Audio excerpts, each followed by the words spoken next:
Hello guys, I am Sriram Gundipudi from Aptitude Data. With the demand of viewers on civil service examination, we requested Mr. Ram Muppala, the director of Ramsai IAS, on the same. So he accepted our request, and in this video, he is going to explain you what is UPSC civil service examination, what are the different levels of selection, what are the papers we have, and the exact pattern of the examination with cutoff marks. He compared last 5 years cutoff marks of UPSC CSE, civil service examination, and the best strategy to crack civil services in the first attempt itself. So this video will be very helpful for you, and don't forget to watch till the end. And whatever the queries you have, you can comment in the comment box so that there we will try to respond back to your queries.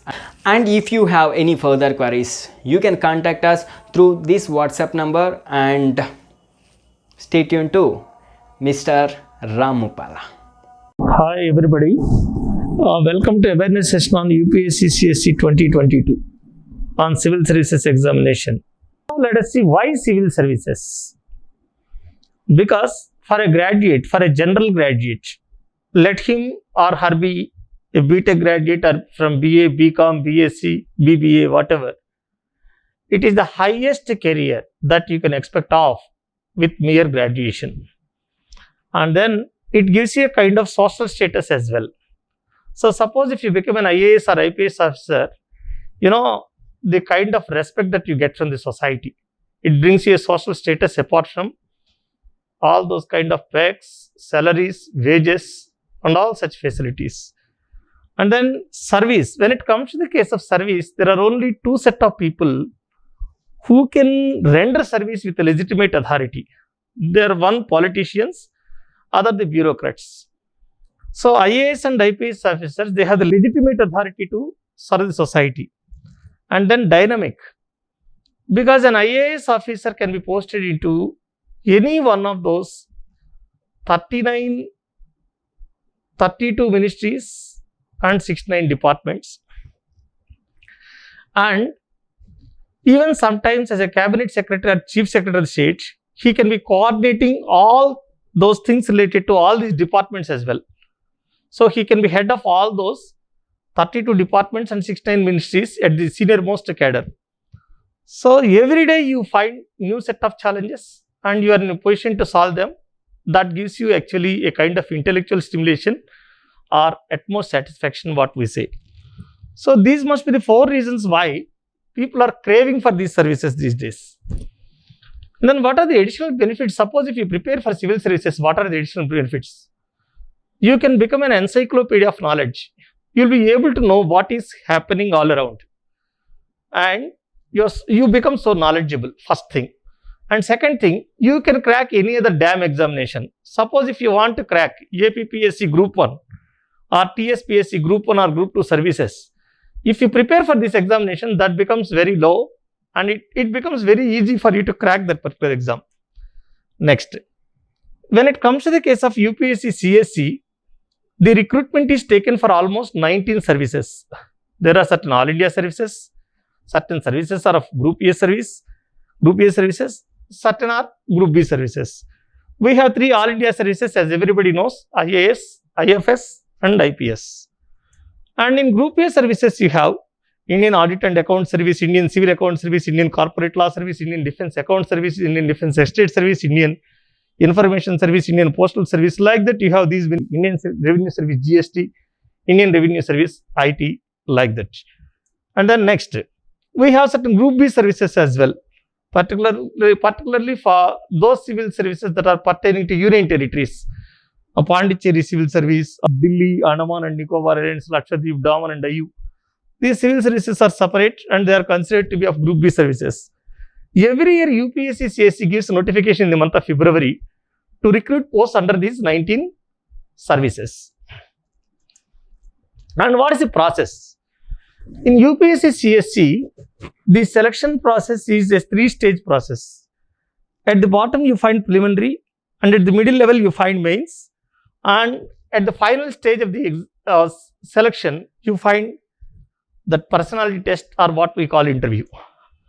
Now, in prelims examination, you find two papers. In prelims examination, you find two papers in CSE. And the second paper is what we call CSAT paper, General Studies CSAT paper 2. It's of qualifying in nature. You find things related to arithmetic, reasoning, and English comprehension here. And even if you get 33% of the marks, that means out of 200, suppose if you get even 66 marks, you are just qualified. That's it. That's enough. This is not counted for ranking.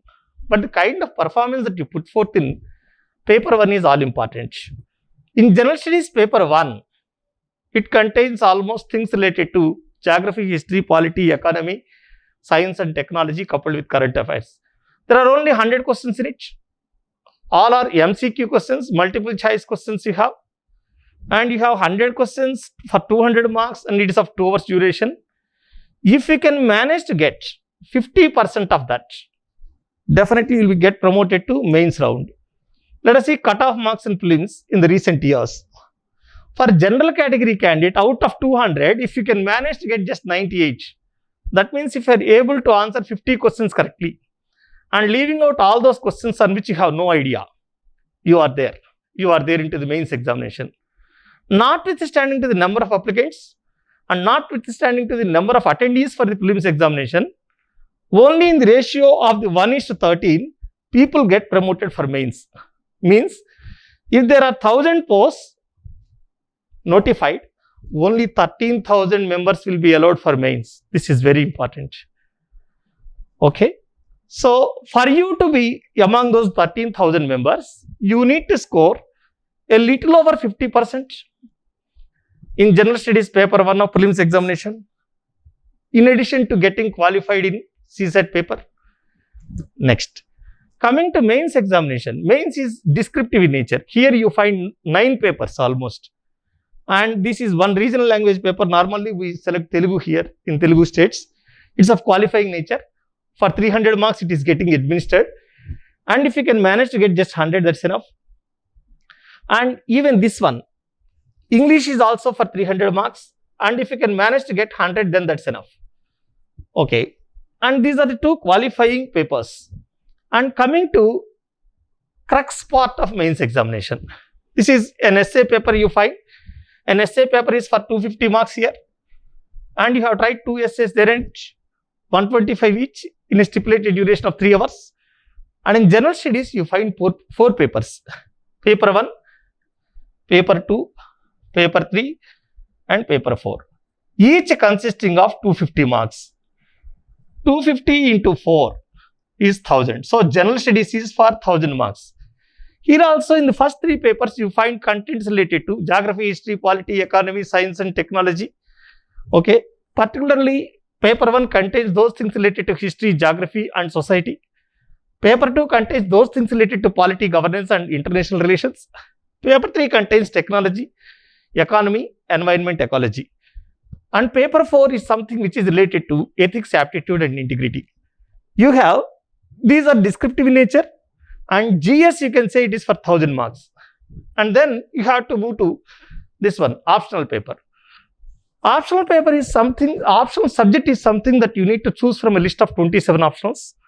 The beauty of this examination is that need not be from your own discipline. That means if you are a guy who is hailing from BTech computer science background, you need not take computer science as your optional. You are not forced to take like that.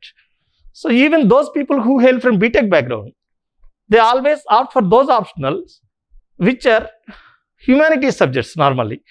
PSIR, anthropology, sociology. These are the popular options. For the reason, they can save time when they have to write certain compulsory papers here. So if they go with an option like PSIR, political science and international relations, everything here is covered at paper 2. Anyway, you have to write paper 2 as part of your compulsory papers. But if you go with an option like PSIR, what happens? PSIR covers that kind of syllabus that is mentioned there in paper 2.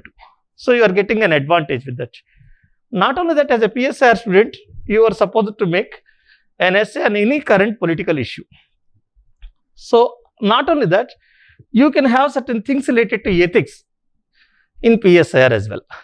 So Optional subject, even though you are liable to take one of the optional subjects on your own thinking, out of the 27 optional subjects, list of options provided to you by UPSC, you need to be very careful in making such a vital decision. Once you select an optional, you have tried 2 papers in it. 2 papers into 250 is equal to 500. So as these two are qualifying in nature, they need not be counted for ranking. So now 250 plus 500 plus 1000. So the mains is mainly for 1750 marks, can we say? Yes. Now what is the mains cutoff for you to get an interview call? If you can manage to get 751, maximum range in these recent years is 809. 809, 751 is the least. So in a range of 751 to 809, out of 1750, even if it is less than 50% here, you are getting an interview call. So normally people say UPSC examination is quite tough. But when it comes to the case of these cutoffs, you can see that there is always scope for improvement. So you can come to crack this examination with a very good margin. Okay. And then coming to personality test or interview, this is not a test of knowledge, but a test of personality, your suitability. They assess your communication, they assess your way of handling a particular problem, and this is for just 275 marks. So now the final list is prepared based on your performance for 1750 marks in mains examination and 275 in your interview. So it is for 2025, the final list is prepared. Now, what is the final cutoff marks after personality test for 2025 marks he is saying? So for you to get a service, one of those 19 services, as per the order of your own priority, the minimum mark that you need to get is 961 in 2019 for general category candidate. So 961 out of 2025, a general category candidate who has crossed 961 out of 2025 has got a service. Next, facts on CSE 2019. There are certain myths. There are certain apprehensions about UPSC CSE examination. Normally people think that it is almost taken by 30 lakh students every year. No. Number of candidates applied in the year 2019, 8,65,000. And then when it comes to the case of appearing for the examination, it is getting reduced by 50%. Only 4,31,000 attended for the examination. The kind of enthusiasm they exhibited while applying is not there when they are writing the exam. Number of candidates selected for mains, only 11,845. As I have rightly said, it is in the ratio of 1:13. For every post, 13 candidates only get promoted to mains. Number of candidates selected for personality test, it is in the ratio of almost 1:2.5. For every post, 2.5 candidates will be called for the. That means if there are 1,000 posts, only 2,500 will be called for interview. How many members were called for interview? 2034 for 829 posts. Out of these 829 candidates, 657 are men and 172 are women, they are saying. So, here also there is scope for the empowerment of women. So, the participation of women is highly encouraged. Now, it is getting increased day by day, women's participation. Yes. Now, this is the end of the entire story related to UPSC CSE in brevity. Of course, brevity is the beauty of nature, and there is no end to it, of course, for anything. As Abdul Kalam rightly puts in, effort never dies. Thank you very much, friends.